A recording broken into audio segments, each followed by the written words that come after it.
All right, everybody, welcome back to another Snapper Chat podcast. Today we've got a very special guest, Mr. Johnny Graham. This dude is a stud. He's a savage. He's a mixed martial artist. He's the owner of Pacific United Power and the founder of Real Sales Dynamics, which is one of the biggest, if not the biggest YouTube channel, not on the internet yet, but at least in the solar industry, and that is a fact. So, Johnny, how you doing today, brother? Amazing, dude. I always love seeing you, so it's great.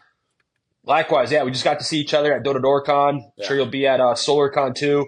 Any other events or conferences that you've got this winter and spring?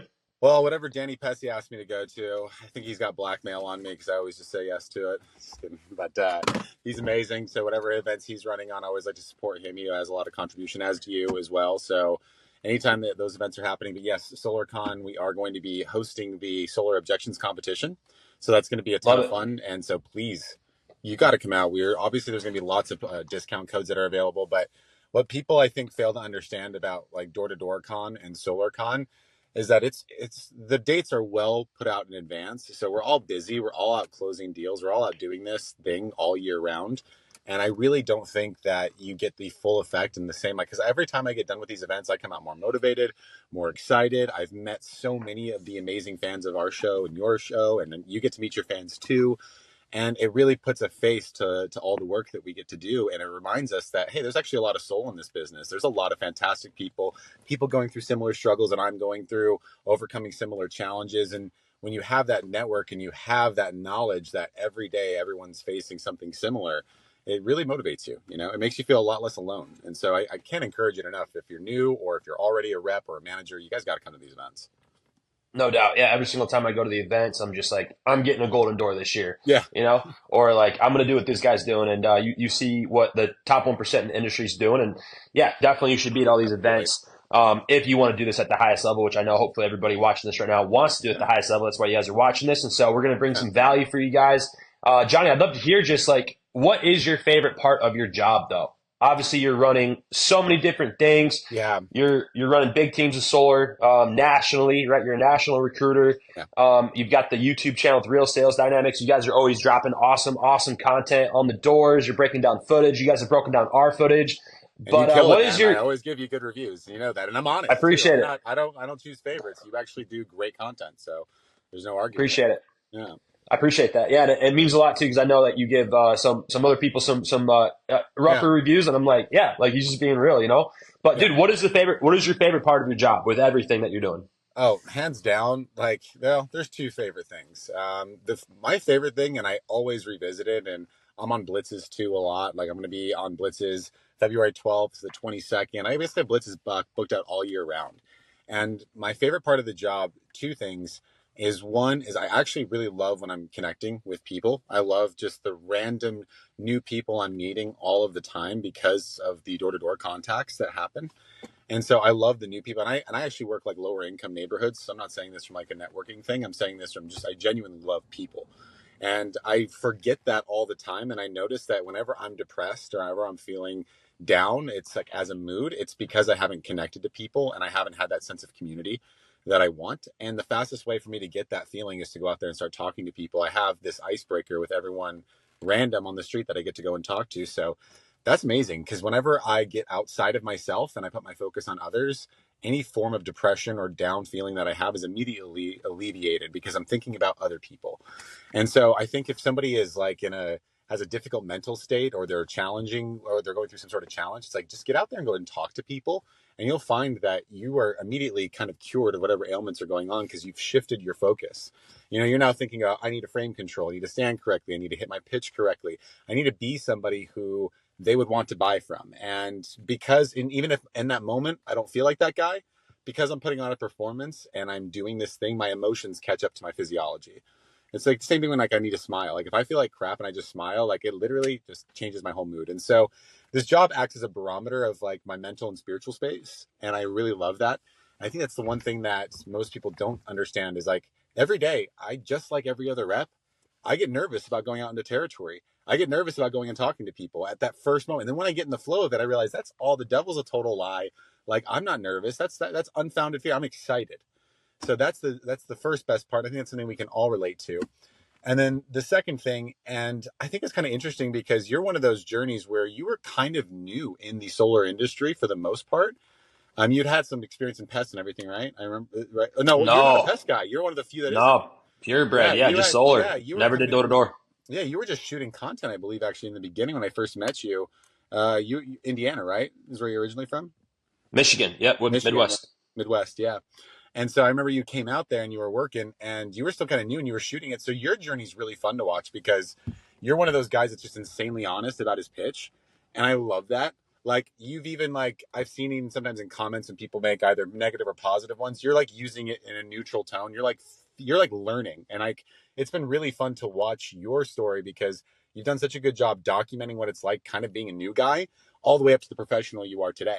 And so it's like so fun to watch. And Carlos and I were actually talking about you the other day. We were shooting our university ourselves, and we're like, man, like talk about just like absolute courage. Like we were too scared to ever start shooting stuff until we had already had years of experience. And so, like, hats off to you because it's given like I think a lot of reps who are new to the industry a great like feeling of humanity when they're watching your content because they're like, oh, this is a person, and your content literally continuously gets better. It's like awesome to see like your pitches from a few years ago to today. Like I'm a nerd. I watch everybody's stuff. I want to see it all the time, and it's literally markable. And so that's been fun too. Is like watching some of the guys take to doing content themselves and then seeing what their perspectives are. That's been amazing because 3.5, 4 years ago. There was really nothing out there other than just like some whiteboard stuff or like a guy standing in front of a room giving a correlation, which you and I both know like that's not interesting. We want to see the real stuff happening. So that's the long and short of it. Is I love how much we've been able to all collectively educate so many people on what the amazing opportunity is and give people the shot that they deserve. Because you and I were lucky, man. We got into this industry before there was a lot of content out there. Like we knew somebody who knew somebody that got us into the business, and before that, a lot of people didn't know that much about being how like the opportunities that existed in this industry. So it's kind of cool. Like, think of how many people, Will, you've trained. Like right now, your videos are playing somewhere. There's a rep on his way to territory watching one of your videos, going, "Holy shit! Like that's actually a great line." And he's gonna go use that. He's gonna go make money. He's gonna help save a customer way more than he's earning. And then he's gonna go and he's gonna take his girlfriend out to dinner. He's gonna make a bunch of little transactions that fuel our economy that you had something to do with. Like you helped that person live a version of themselves that they wouldn't have had without your mentorship. And so I think you and I can both agree as a content creators that that's got to be probably one of the best parts of this. 100% impact over income. And Yeah, it's funny, like looking back at our first couple of videos and reading the comments, and people are like, "You suck," and it's like, "This is our first time ever knocking doors." Like we would even when we first yeah, started, guys that had never knocked a door before, we're hooking up the GoPro and they're getting on the doors, and now it's like we really just put people on that have actually like had experience and like they know what they're yeah, doing because we want to be able to add as much value as possible. But yeah, you hit home too, talking about like mental health, depression, anxiety. So many people deal with that, and like that's kind of my origin. That's what I was doing before I got into solar. mm, Was I think I've shared with you like the battle of the gains, helping people overcome battles, making gains physically, mentally, spiritually, with their yeah, finances, with relationships, and we just believe that before you can make gains financially, you must first make them in all aspects of your life. And I know that you're big with that. You and Jake, your bro, you guys are always doing like Muay Thai, martial arts, jujitsu, and I think like the whole thing is like mind, body, spirit, right? Mind, body, yeah, soul, and it's really important to be a well-rounded person. But with you, dude, like what is the origin story of Johnny Graham? Like when you were like yeah. 15, 16, 17, getting out of high school, going to college, like did you see yourself being a leader in one of the best industries in the world? Did you see yourself being a content creator? Yeah. So how did you get into the door-to-door industry, and like what is the origin story of Johnny Graham? Yeah, so I kind of got a lottery ticket in one way, and that was where I was born and where I grew up. I grew up in southern Utah, and I went to a small town high school in Utah, a town called Cedar City. They have a college there called Southern Utah University. Awesome town, amazing community, and so I was super fortunate being brought up in that community. And there was also a lot of people knocking doors that naturally worked in that industry. There was this at the time this company called Amp that was an alarm company that was throwing parties down the street from where I lived, and I was like, why is an alarm company? I was 15 years old. I was on my way to school, and I would see these parties happening. I was like, why would there for a security company? It was the most bizarre thing to me because I didn't really know that sales existed in the way that I thought. I was going to go the institutional route. I wanted to go law school, become a lobbyist one day, because I thought that's where I'd have the biggest impact. I was seeing that that would probably be my area of most impact. And so I was just a total like political science nerd. Like I was going to school for that, and I was going to SUU for that. And I was about to join the military too, because I was just really working on my credentials. I was planning on taking a very institutional route, even though my family was a bunch of entrepreneurs. They'd always encouraged that I take that route. And I wasn't the best student. I got really bored with a lot of my subjects. And luckily I had one day someone tapped my shoulder at an event, and they like showed me a pay scale. They're like, "Do you want to make $30,000 this summer?" And I'm like, "I don't have to like blow anyone, do I? Like, what are we talking about? Am I doing drugs? Like, what is this? Like, what are you talking about? 30? Because this is 2011. 2011, I'm 17 years old. I graduated high school early, and I had like never heard of like a job where I could come in and start making 10 grand a month. And I was like, okay, I'll just do that for the summer and use that to pay for my school so I didn't have any student debt. And luckily, I was doing that, and I didn't have any student debt. So I'm one of the few that got lucky and didn't have student debt. And so, but I started doing sales, and I started doing really well with it. And I loved it. And I loved the psychology behind it. And that was with alarms. So I wasn't that passionate about it because it wasn't connected to the higher goal, right? I was making money and able to take care of myself, but it wasn't connected to the higher goal. And so my family had like upped and moved to Florida, and I was still like living in Cedar right when I graduated high school. So I wanted to stay there. I had to afford my own place. I had to take care of it all myself. My family wasn't wealthy. They had their own. The housing collapse caused a lot of problems for a lot of people, right? And so I got into that, and I was paying for school. And then I worked for a marketing company for like 2 years that the owner ended up stealing like 26 million from all their clients. And so when that collapsed, I was pretty happy, because I had one of my buddies was like from the alarm industry. It was just like, dude, you can make $200 a kilowatt. And this is in 2017, right? 2018. He's like, can make $200 a kilowatt. And I'm doing alarms where I'm making like 200 up front, 600 on the back end. And the average system out in this area is 6 kilowatts. I'm like, wait, so you're telling me one deal is the equivalent of 6 deals in alarms? Like, what am I doing? And by the way, like the metrics have drastically changed on that in many markets, right? But this is 2018. And so they're like, nobody wants to take on the Denver market. Do you want to run it? And this was at Legacy. And I couldn't go from Vivint doing alarms to Vivint Solar because they had a non-compete, dude. How dumb is that? Mm. There was a non-compete that said that I couldn't move from the alarm industry because I'd gone back into alarms. That said I couldn't move into it because of this non-compete with Vivint Solar. They wanted to keep their alarm industry straight. So, like, what am I going to do? Like, I wanted to still work for Vivint because I loved their systems and I got all my training from them for years. Like, Vivint was an amazing organization. I can't speak to it today because I haven't worked with them in a long time. But at the time, they from 2000 like 10 really to 20 to my experience with them up till 2016, they were amazing. They were one of like the best training platforms. The people that I met, I was just meeting these incredibly accomplished individuals that I was like, I kind of want to be like these guys. And so I was so fortunate in the sense that I got trained with incredible structures, amazing mentors, and like shout out to all of them, like, because they have made our own channel so robust, because we take so many of the trainings and everything from that industry, from the alarm industry, and we brought it into this one in an effective way, and it wouldn't have been possible without that experience. And so yeah, they said, hey, come DM the market. I DM'd Colorado, did like a megawatt in a year with them, and got my megawatt trophy at Legacy because they didn't do the golden door thing. They were just their own little silo, and loved it. And then I went to John Soriano, awesome guy. Went to him, said, "Hey, let me And run." that's the general, right? Yeah, General John. Yeah, he's a really nice Yep. guy. Yeah, he's in San Diego, and so I heard you can make like 800 a kilowatt in San Diego. And this is 2019. I'm like, I'm working for 200 a kilowatt. What am I doing here? If I would have done so I upped and moved to California, and I was working with John Soriano and Carlos. That's where Carlos and I met. Carlos was like manager of the year, was killing it. I came in from a really hot streak out of Colorado and started selling a ton of deals in San Diego.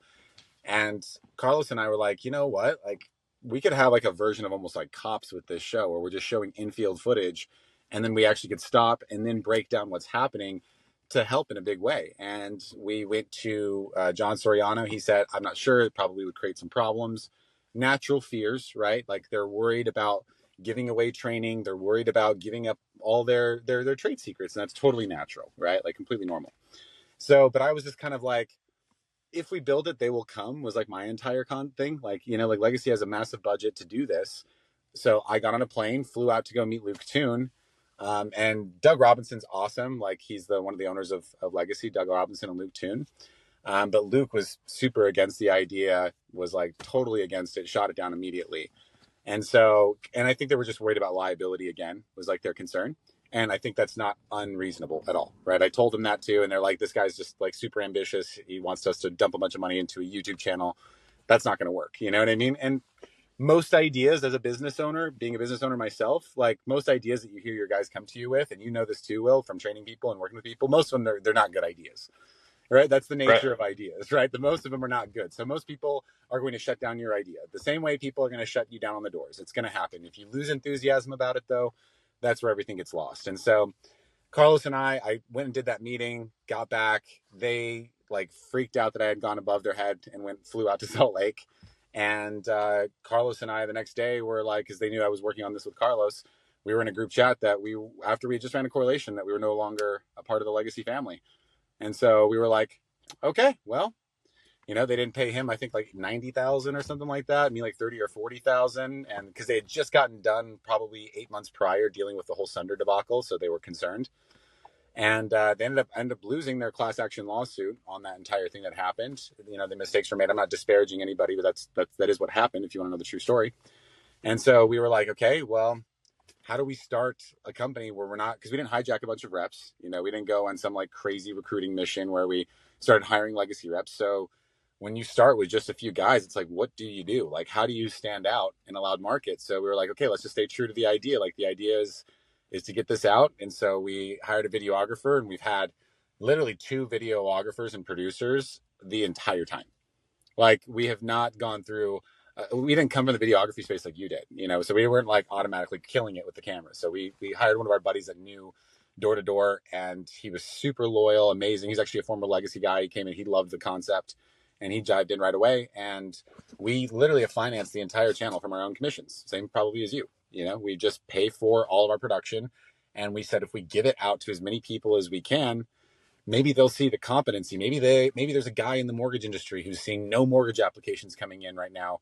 This is 2021, right? And remember when 2020 and like in early 2021, when interest rates were so low, every guy suddenly became a crypto expert and an NFT expert, and they weren't selling as much, and interest rates were like 2% for homes. And we all knew, like at the back of our minds, that as soon as those interest rates took a jump back up after this whole thing was done, that all of the garbage was going to get weeded out, and all of the easy money was going to get pulled out of the market. So we're like, okay, it's 2021. Everyone's making easy money right now. There's real estate agents making money hand over fist, mortgage guys making money hand over fist. And all of these guys are going to be out of a job as soon as those interest rates take a jump. And so we said, we'll take a gamble. We're going to do it right now. We're going to start shooting it today. So we started shooting it, started putting out free training, just whatever, the best shit we could do. Just kick it out there as free training, and then those guys will eventually watch it, and when the interest rates climb back up, we'll get flooded with applications. And that's exactly what happened. The biggest challenge was actually finding installers and people that could handle the volume of recruits that we initially were receiving, because when that happened, all these dudes were out of work, and the second largest search engine behind Google is YouTube. If people want to know how to do something, I wasn't going to compete in the SEO space against Sunrun, against all these massive companies that are literally spending millions and millions of dollars on their SEO. We're a small, scrappy company that literally just didn't get paid. So what are we going to do? You know, like, okay, we'll create a company called Pacific United Power that doesn't sound like a solar company. That'll be the first step that we focus on, right? Because we're doing almost entirely PPAs in California is where we're starting, right? So what are the company utilities out here? There's Edison, there's Pacific Gas and Electric, there's SDG&E, and then of course you've heard of Pacific United Power, right? It sounds like an old institutional name. It doesn't sound like something that is tied to the solar industry. So on the doors, it was hyper effective for us, right? So we got a lot of success with that. And then the second thing we were doing was how do we staff reps appropriately to the right teams and make sure that there's an incentive program, because our YouTube videos, they weren't cheap, dude. We're spending like, you know, 2 to 4 or 5 grand every week between our 2 teams minimum on producing those episodes if you want them to be of high quality. And so what I would recommend for everybody, like kind of knowing this story, is recognize a few things. If you're going to create content, like you have to take one of two routes. You have to take the will route where you are insanely honest about your entire growth story and you post it all. Like that was the dope shit about you, bro. Like there was no arguing, excuse my language. There was no arguing that it was sick as could be that you were putting your posts up and you were showing your stuff as you were new. Most people don't have the balls to do that. So if you do and you want to be super valuable to the market, take Will's approach and be honest and just document the experience so that way another new rep can know what that's like. The other second route you have to take is you already have to be a huge expert. There's only one of two routes. You have to be a huge expert. And if you're going to sell your course, if you're going to sell a course, be prepared to get ridicule from people. And the reason why I say that is because it's okay to post things for free and to be honest and to just show what's out there, right? But if you're going to charge somebody, you better have the experience or at least some knowledge from in field that you can share to them at the price that's appropriate. You know what I mean? That's the way we looked at it. So the only time I've ever been rough on people with my reviews is never when they're just being honest and showing their pitch. But if they're selling a course that's super expensive, I'm going to look at your pitch extra hard because I'm a firm believer that those that can't do teach. And Carlos and I were like, we're not going to charge for a course and for a very long time. We're going to put out as much free content as we can, get the feedback from the audience. What do they want to see more of? What are they interested in? And you did the same thing. You took that same exact route. You said, what are they interested in? What do they need organized into bite-sized chunks? And you build a course on that. And so I would just say that, like, be prepared to spend a lot of money on it if you're going to do it. Like, be prepared if you're going to do this. And choose your path. You're either going to be blatantly honest about your story and show your growth and show everything, or you're going to be an expert already that is going to show actually good stuff, like, and is going to show that. And then you're going to do it consistently. And it would probably be smart to do it across multiple platforms. YouTube is definitely not a bad one to do it on. But again, your market is going to be limited. You don't expect to make money on YouTube. Are you making money on YouTube? Like, are you making serious dough on that? Probably not. Couple $100. Yeah, Yep. exactly. Your production costs are so much higher than what you're making from YouTube. And so if you can't find a way to monetize it, don't waste your time. You know what I mean? But the reason why that myself and Carlos are always so encouraging of everybody to get on camera is because 9 out of 10 of them are not going to be good. The 1 out of 10 that do it are going to blow up, and that's awesome. And they're going to teach the other 9 out of 10 how to do it correctly. And so I'd never discourage somebody from picking up the camera. I would just say, hey, if you're going to do it, be prepared to do it. Like, go all in, you know? And with the iPhone, Android quality, like you don't have to spend the money that it takes to post it out there. You know, like for us, like when we first started, because I like my goal was to become the Nelk boys of the solar industry. You know, I saw the Nelk boys, they were going Oh, out okay. there, they That's were doing cool. I can see pranks, that now that and you're saying that. Yeah. yeah, I just said, dude, we're gonna do that, but we're gonna do it in solar. And it's like for me, I had never heard about door to door. I'm from Michigan, and like I came into Lumio like the month before they did the merger. And so I said, okay, we're going to call ourselves the Lumi Bros. We're going to become the number one solar sales team in America. And like at that time, dude, it's like literally just me. Look at the fireworks. It's Yeah. just me and my Very friend. And healthy. he's like, Will, it's just us. Like, how are we the number one solar salesman in America? But dude, I remember we spent, I think it was like 15, 16 grand. For our first blitz, we had like two or three videographers. We were editing all night, and we put out a trailer and kind of like just with like your guys' story with like, you know, Luke, Doug, John, how they kind of like shut it down. Like I remember we posted that and like the whole board of Lumio like had a meeting about like us doing Mm-hmm. content. And they were like, you gotta shut this down. And we're like, we're not shutting it down, but we'll edit it, you know? So Yeah. I think we benefited from that though, because we were posting all the crazy stuff, homeowners pulling out guns, threatening to Right. kill us, cops showing up, people getting bit by dogs, like all the stuff that would make it like worthy of being on Netflix, which Sensational. was like, yeah, it Yeah. was our goal. And but what we learned, which I think benefited us in the long run, was like you don't want to villainize the homeowner, which is what we were kind of doing, right? We Yes. were like making the homeowners look bad. So it's like we still post everything, but like yeah, we're not posting people like doing like Being pulling guns on crazy. us and Yeah. everything. And Yeah, that's smart. because And that that's makes it smart. scary, you know. Yeah, that's smart. And it's also it also makes it scarier than what it actually is. It's sensational, but it's very rare that you run into those situations. And so it's fun to Yeah, shoot though, for sure. But yeah, I yeah, think you're right. Like Lumio and those companies are always going to be worried about liability, and that's natural. And so we made sure that we did that in the editing room because we were like, hey, we're going to listen to those concerns. Like we get that. And so like a hawk, we're like over their shoulder, like can't put that in there, got to get rid of that, delete this person's information, like, you know how it is. You want to avoid a lawsuit. It's scary. yeah, and knock on wood, we've never gotten sued, Neither of which us. I know happens all the time in solar. A lot of people that are in the upper echelons, they'll be like, dude, like it's a badge of honor once you get sued. Like Yeah, you're not really doing it at the highest level, which I don't know if I agree with that or disagree with that. You guys can let me know in the comments. But dude, I agree with you about what you're saying. Like just like start posting content. And I think the reason why the new guy or girl that's watching this should literally start posting content today is because when you're because obviously our goal with doing content is to share the opportunity with other people, right? of course. And it's like if you start right now doing content, let's say you're coming out in your very first blitz, with Johnny or with ourselves, and it's like you go out there, you record your journey. It's going to seem a lot more believable when you show other people that you're trying to share the opportunity of what you're trying to do. But like, let's say you go out there, you Sure. don't shoot any content until like you make $1 million, you get a golden door. People might look at that success and be like, that's way too far fetched. I don't think I can actually make $1 million, right? But if you show somebody like, hey, you can make 5 grand this week, you can make 10 grand this week, it's a lot more believable that you're just like one I step ahead completely of that agree. person, if that makes sense. No, So I totally I agree. think it's exciting to think about. Like, It's too obviously, far from their identity. You can't correct. talk to somebody who's used to making 30 to 50 or $60,000 a year and try to recruit them with the you're going to make $1 million next year or even in 2 years, because then it's so far from their identity, that's so far from what they're used to, that that kind of transformation seems terrifying. And it does when you look at it like in those lenses. But if you tell somebody, hey, let's get you from 60,000 to 200,000 this year, like it's a lot more of an achievable thing, and they're a lot less likely to give up on the concept and write it off. Yep, exactly. Well said. And So accurate.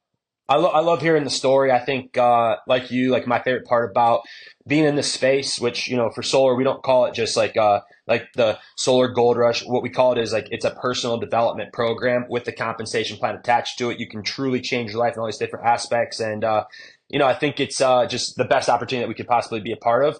So with that though, it's not easy. It is difficult. Obviously, you've had this incredible. It's like almost like 10 years that you've been in the space, if not like 11 or 12 years, right? So you've obviously 13, made 2011, I knocked my first door, so 14 years. Yeah.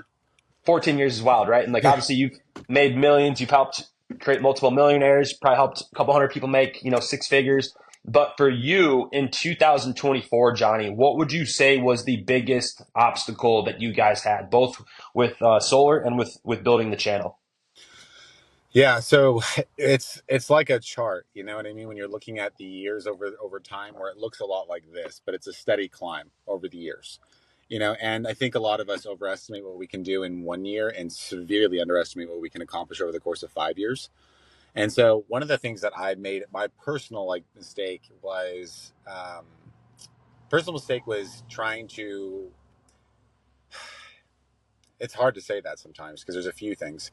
The personal mistakes that were made for the business that were challenging, that I had to like really draw real lessons from, was that some people can be very penny wise and dollar foolish, and it's important that when goals are aligned, that they're done on the correct timelines. So if, for example, like we had got rocked by a few solar companies going bankrupt and owing us quite a bit of money, right? That was definitely frustrating. But mismanaging how much damage that would do and not preparing for that further ahead was really painful. And so we had like SunPower go bankrupt on us. They had been a major installer for us for a long time, and we ended up running into a lot of technical issues. So trying to have projects that were already installed with batteries that were SunPower branded batteries, trying to find new finance tools for that was like a whole new thing. So I kind of learned a lot more about random disaster preparedness because I actually haven't really dealt with that too much. Like, I don't even really give Legacy any flack for what had happened in the way that we went separate ways, because I can see where their concern was. It made sense. It was totally manageable. But when we dealt with some of these bankruptcies, it was kind of like we saw some of the writing on the wall, but we kept trying to keep pushing through it with like kind of a too much optimism, really, on certain things. And we should have pivoted a little earlier than what we did. And it hurt a lot of our momentum. So learning how to maintain momentum when you have a bunch of projects that are already installed, suddenly not getting paid out, and also we can't switch finance partners because they have a unique battery, like that was a lot of adaptation this year. And so the good news is, though, and this was the truth of all of it, is it just reinforces the lesson that it's when times like that happen, you either adapt or you die. And so adaptation was huge. It ended up leading us into much better partnerships with other install companies, and it's been smooth sailing since. But Ooh. I need to always make sure that if we see clues and hints of challenges on the horizon, that we get way more ahead of it versus trying to just push through it. You know what I mean? And I don't know if you're okay with sharing this, but like who helped you navigate through these challenges that you had? Like Well, obviously you honestly, it are was door to door in con. charge, but Can I be honest? It was door to door con. yeah. Like, so I was at door to door con, and here I am as like, so a lot of this, we're individual business owners, and we don't always get to talk to each other that often, you know? And it's like, it's because we're all busy. Like, there's some of the busiest people ever. And so when I was at door to door con, I met several other business owners that literally went through the exact same thing. Like, they had same installer go out, same problems, same issues with retentions, same issues with adapting in time. Like, it was just like a huge surge of confidence because I was just like, okay, that's awesome. That means that it wasn't just me that was dealing with this. It was a lot of other people that dealt with this. And because of that, there's going to be a lot of B and C players that just get weeded out. And it's kind of refreshing. It's kind of like these wildfires. Like, you prefer them to be mitigated and controlled. You don't want them to be insane like they have been, but you want them to, they provide you an opportunity to reflect on how to mitigate those things better, and then how to make sure that, because we were lucky, it didn't destroy us, but it hurt, but it didn't destroy us. And that's awesome. So now we're way more adapted and we're coming back stronger for it. So there wasn't like a one specific person that has been No, I helping mean, you it's been our guide through these community. challenges. It's been our Yeah. community. You know, we like, it's if you're, if you've given a lot of free value to people, it kind of, you build little deposits in people, because, you know, you said I probably made a few millionaires or something. I probably indirectly, because our channel has, you know, 36,000 subscribers and about 9 million views, and I know your numbers are huge too. It's like, how many people have we actually impacted? How many one liners made somebody an extra 100,000 that year? It's incalculable. Like, we have got to, like, as like leaders of, or influencers in this space, there's got to be millions of dollars generated from that we had obviously we didn't take money on. You know what I mean? And so that's really where it's at. It's like, okay, like, you guys like myself and you have a lot of good karma points because we've never hurt our reputation for not paying people. Like, that's a big one. And that's something that I want everybody in this like podcast to know is like, if you get a reputation for either not paying your people, not because of a bankruptcies, your reps will understand. They'll see that stuff. They'll still blame you, but they'll understand it. It's different. But if you have a reputation for not paying your reps, or reps have a reputation for walking with bonuses and hijacking teams, that's a very short-term plan, and it's going to hurt quickly. And it's a small community of people. Word gets out very quickly. And so that's the one thing I would say is, if you are somebody that's doing a lot of channels and views, make sure that your ethics are there, because you're going to be under a microscope. No doubt. And I would even dare say, like, you guys have helped create billions in revenues across the industry, which, you know, Yeah. $500 billion industry, right? It's not too far fetched. And speaking of billions, Trump just got inaugurated yesterday. So I'd love to hear your thoughts on that, because at his inauguration speech, which I'm sure you watched, he said he's going to kill the new Green Deal. Now, my thoughts is, in my opinion, is that it's not going to hurt us even in the slightest bit. It's like we still, like, the US still has like so much need for electricity.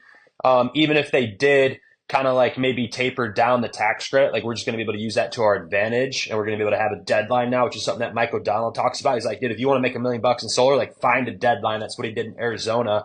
Um, and like, I would even say, if the 30% tax credit goes away, that's just going to weed out the weaker companies. So it's like not necessarily a horrible thing, right? But I would love to hear your thoughts on how the Trump administration is going to impact 2025, 2026, 27, and 28. Yeah. So I think solar is kind of one of the most interesting microcosms of how the rest of the country can be doing, given the fact that it connects finance, it connects legislation, it connects construction, and it connects some of the biggest power lobbies that exist. And so that's why I work in this space, because I find it incredibly interesting. And if you aren't really interested in the space, you're missing out on a lot, because there's a ripple effect that takes place that's pretty incredible every time you get a deal accomplished and panels on the roof. And the ripple effect looks like this. And these are the people that I'm most concerned about, you know, is I'm worried about the Muslim Uyghurs in China right now and their slave labor to make these panels. If we stop having those panels come in, what are they going to do with the job? I'm totally kidding. I'm totally kidding.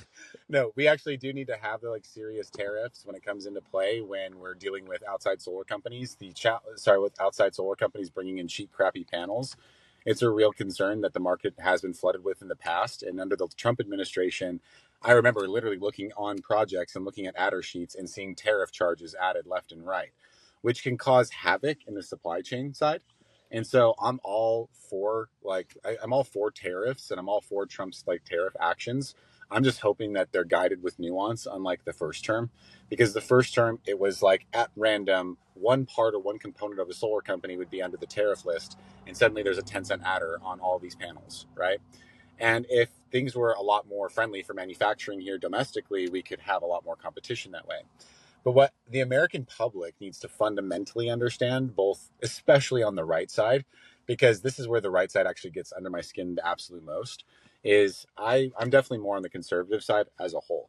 But when it comes to looking at, just so I have like that disclaimer out there, but when it comes to energy, there's one thing I strongly dislike in this country, and I feel like this is the split inside the MAGA group, is we have inside the MAGA group, there's two groups of people. There's the working class people that want a chance to compete and survive without having to have huge political connections and having to dump a bunch of money into lobbying, right? There's a bunch of people that want that.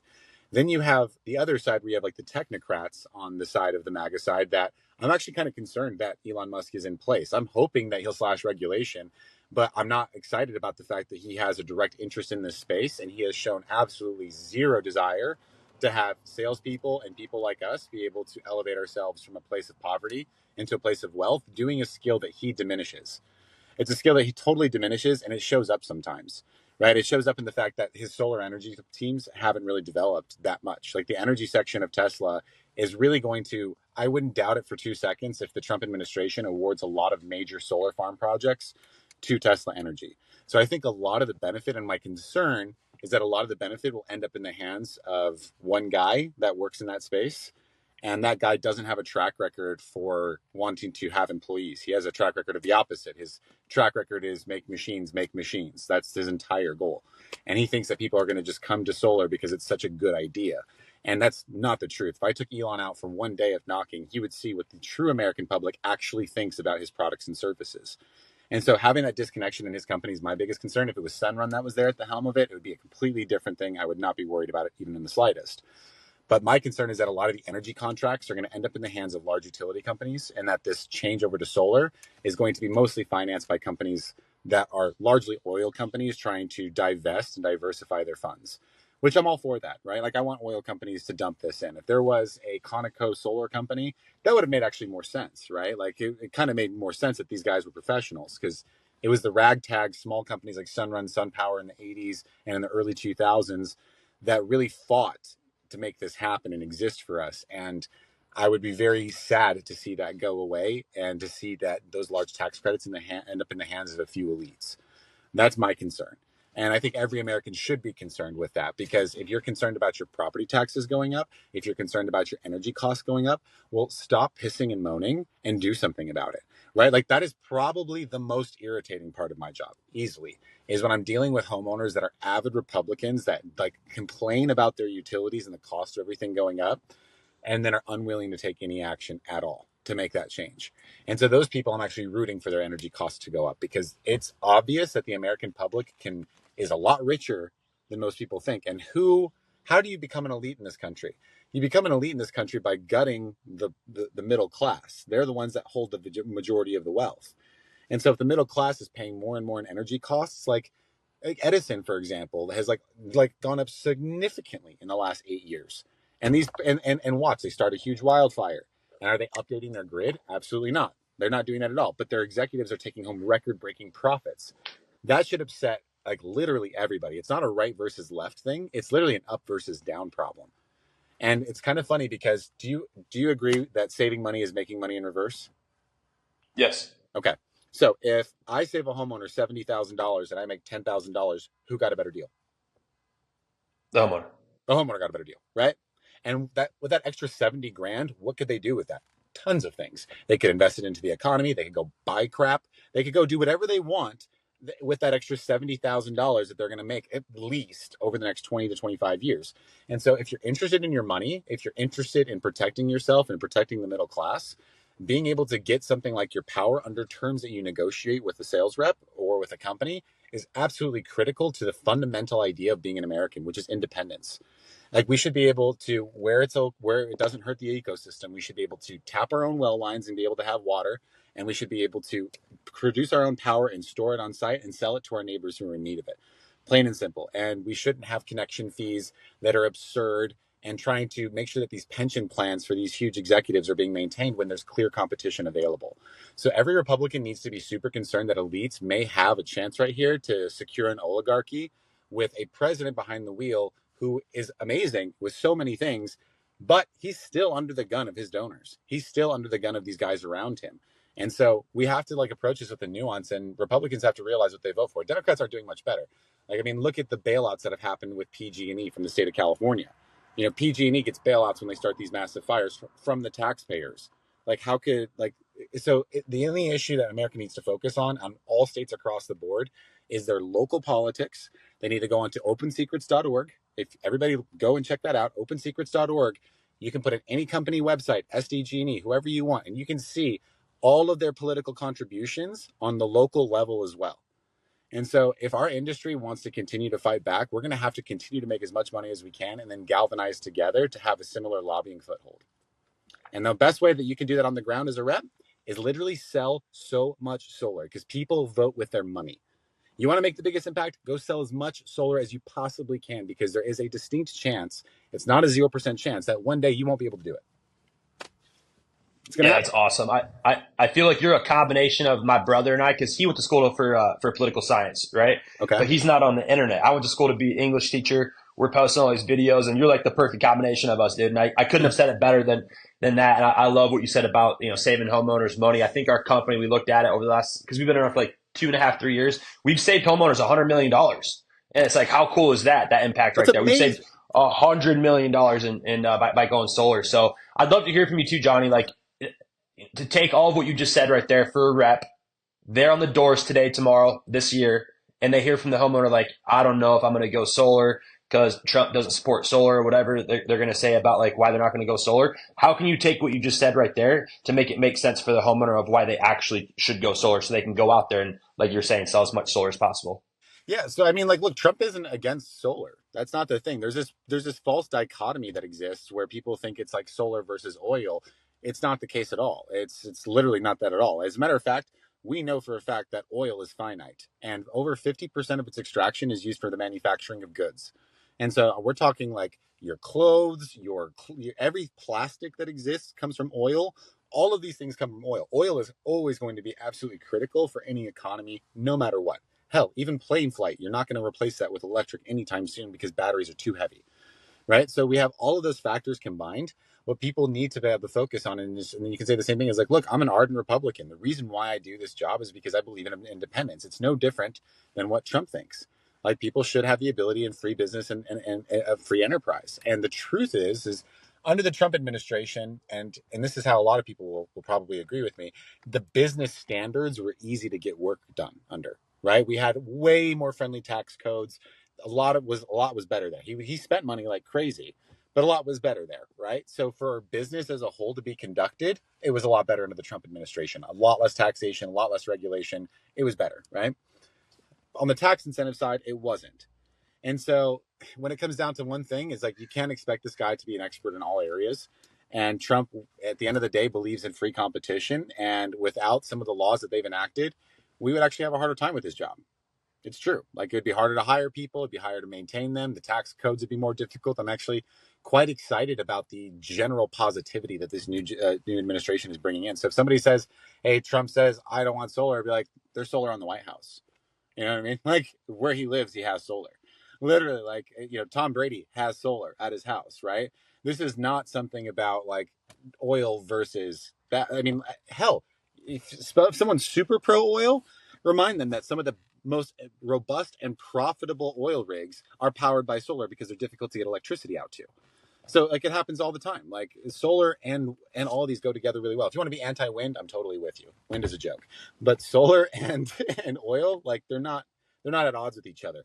One's just saying no to corporate fascism, which nobody's on the team of. No doubt. I love the Tom Brady line too. I definitely heard that. It was either from Carlos or that dude on your channel that looks like Brad Pitt. I don't know if you know who I'm talking about, Oh yeah, but yeah. yeah, Yeah, Jacob. Yeah, he was saying the Tom Brady line, and that definitely got me my last two installs. So it's like There you go. no Yep. doubt you guys are putting fire out there. And dude, obviously we could ask you a million questions right now, right? Like overcoming objections, like sales tips, things like that. But they can go to our channel, they can go to your channel to Yeah. learn those. To wrap this podcast up, I'd love to just finish it with like two leadership questions. So what would you say, Johnny, are the three ways that people can become a leader in the solar industry? Because I think it's super important, right? You're leading yourself, you're leading your family, you're leading homeowners to make the best decision of their entire life to make the switch over to solar. But what would you say are the top three ways that somebody watching this right now can become a leader in the solar industry? Just be elected by your peers by merit, right? If you're the guy that's like always making deals happen. Now, these things are not the same. Let's be really clear about something. I've seen a lot of incredible sales reps that are terrible leaders. It's called the Michael Jordan effect. Maybe you guys have read about it. You've probably heard of it. I'm not the one who coined that term, but it's a great example of an incredible player, but a terrible coach, right? So leadership is its own set of skills altogether, and you should treat it just like that. Don't just think, oh, because I'm a cool, popular guy and I sell a lot of accounts, that I'm automatically a good leader. That's not true at all. You could even be an amazing salesperson and not be a good leader. It's very common.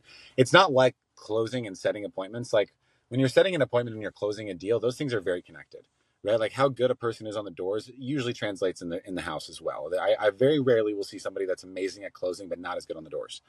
It's pretty rare, you know. But leadership is its own separate, exclusive set of skills. And if you're not picking up books like 21 Laws of Leadership by John C. Maxwell, or I mean, gosh, I don't even tell you, there's so many books on leadership. But I love John C. Maxwell's stuff the most personally. But that's stuff you want to pick up. You want to learn. Like go and study it before you try to run something on your own. And then start on a microcosm too. Work inside of a company, hire a couple of people on a low level to set appointments for you, and make sure that you're driving them out to a car every day in a car group territory, and just let that grow organically. A lot of the times, guys think that they need to show up and go like, "Well, I want to be a management position or I want overrides." It's like you actually don't need permission to do any of that. You can just do it, and a company will pay you for that because, like, I know a lot of reps that are mid-level sales reps, but gosh, they're phenomenal recruiters, amazing leaders, and they'll maybe sell 5-10 accounts a month or whatever, because there's this big like leadership from the front versus leadership from the back. They're very different, right? Like it's not always the same, and that's fine. But you can create a ton of value inside of an organization by hiring a bunch of guys, and when they see that you've hired them and you've helped close their deals and you've shown them in the field that it's there, you become indispensable. Unless you're working for a complete blind person, like it's a very indispensable thing to have. So I would say start with yourself, show that you can do it on your own, and then start by taking one other person that doesn't have the same level of skills as you, get them out to territory, have them knock doors, rotate on them with them, and within 6 months you could have 4 or 5 people that are keeping your calendar full and stacked, and they're going to start recruiting people as well. And so I would just do it by merit. Do it by merit. Don't even do it through social media to start. Do it by merit. Hell, you could post an Indeed ad and then just get a few setters and offer to pay them, for every appointment that they set.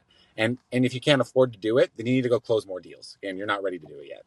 That's if you're not ready, if you can't afford to pay somebody to work for you yet, you have not figured out the skill enough yet. Yep, earned, not given. Dude, I Yep. feel like we should do a part two podcast because I just got one more question for Sure. you. But guys, drop a thumbs up on this video. If we get 100 likes on this video, we will do a part two podcast. We'll talk more about personal branding. We'll talk about the future of solar. We'll talk about how Johnny uses social media to go out there and recruit big ass, badass solar sales teams. But Johnny, my very last question for you is this. What are the top four reasons why somebody should sell solar in 2025? Number one, your timing is pretty solid. The net metering is getting stripped from a lot of companies, but 2 years ago, no one knew how to deal with it. Now, companies have it on lock, finance teams have it on lock. You're actually walking in at a really great time where solar is getting more independence from the grid than it ever had before. And that's always what it's needed. It was always a fragile industry because it relied on the utilities and their goodwill. Now that we don't have the goodwill of the utilities and they feel greedy, like they can raise their prices however they like, well, that puts us in a unique position because we now have batteries to be able to fight back. So if you're coming in day one on this timeline, you started at a great time. The industry has worked out a lot of its very difficult kinks, and it's about to continue to grow in a whole new way. Second reason to do it in 2025 is your resources are more abundant by far than they would have been to you in 2017. In 2017, people were literally scraping anywhere they could to find different types of pitches just to get to understand how things were done. Door-to-door apps were garbage. There was very, very huge problems with fluctuations in project management. That's now out of the equation. So that's awesome as well. Third reason is people are now in a more financially desperate place than they've been in a long time. And this can help you and hurt you, but I recommend that you look at it as a help because it is. In 2020 and 2021, when everyone was making money, they didn't give two shits about saving money. They just didn't care. And it didn't mean as much to them because they were all making such good money. Now, if you could close them, that was great because they had good credit, right? That was awesome. But the urgency wasn't nearly as there. People weren't feeling the pain of inflation the way they're feeling it today. The downside of that is more people are going to fail credit, right? That's just going to happen. Fourth reason to join in our industry now than before is while it is a great time to join, the truth of this industry is that it requires you to act quickly, think less, and jump into it right away because this could be either the start of the next 4 or 5 years of the best time of our lives and we grow exponentially and it puts us up into a whole new stratosphere, or this is going to be the last 4 years of the industry's existence. And so you better make some money fast. It's one of two. Nobody has a crystal ball to tell you either way. But what we can tell you is that 2025, great year to start. You have a minimum guarantee of 4 solid years of kicking ass. Minimum. Now, after that, who knows? But who's going to be positioned? I wouldn't wait 4 years. That's for sure. You definitely could miss the boat. Well said, dude. Speed is currency. Take fast and massive action. And that was when I first got into solar in 2022. I'm like, this is the last year that solar is ever going to be like this. And here we are, 2023, 2024, 2025. People are still going out here and literally making $20,000 commissions. And didn't every one of those years come with their own unique strengths and challenges? Right? 2022, before NEM 3.0, was the utilities as expensive though? No, they weren't. They're way more expensive even 3 years later. It's crazy, right? And so it's just like every year has its ups and downs, but knowing that the sky is falling is actually not the worst way to keep killing it. Like, it's a good idea to really adopt the idea that I have 4 years left of this. I better make the most of it. Don't think you have unlimited time. Yep. Love it. Guys, this is Johnny Graham. Thank you so much for the podcast, brother. Thanks, Bob. You're a professional, not just at you're professional, not just at solar, dude. You're professional at the YouTube and creating content and leadership. You're professional at jiu-jitsu. I think that just overall, dude, you're a professional at life. So love being able to learn from you guys, everything that you guys are doing. And guys, biggest takeaway from this podcast is like, you can do what Johnny's doing. You can do what I'm doing. You just got to start, right? And it's like, you mentioned John Maxwell. I'm looking at my bookshelf here. I see The Difference Maker by John Maxwell. I see How Successful People Think by John Maxwell. And it's like, You're saying like there's so many resources out there, but I genuinely believe that the top solar rep has not yet joined our industry. So if you guys are watching this right now, get fired up. Let's go out there and make 2025 the best year of our entire life. And until then, guys, 100 likes on this video. We'll do a part 2 with Johnny some point this year. And maybe we could even make it like a yearly thing. We do a podcast with Michael O'Donnell every year. We've done one the last like 3 years. And what a resource Mod is too. But, Johnny, you're one of the greats in the industry. So thank you so much. We appreciate you for coming on the podcast. And we'll see you guys in the next one. Yes, sir. Cheers, guys. Peace.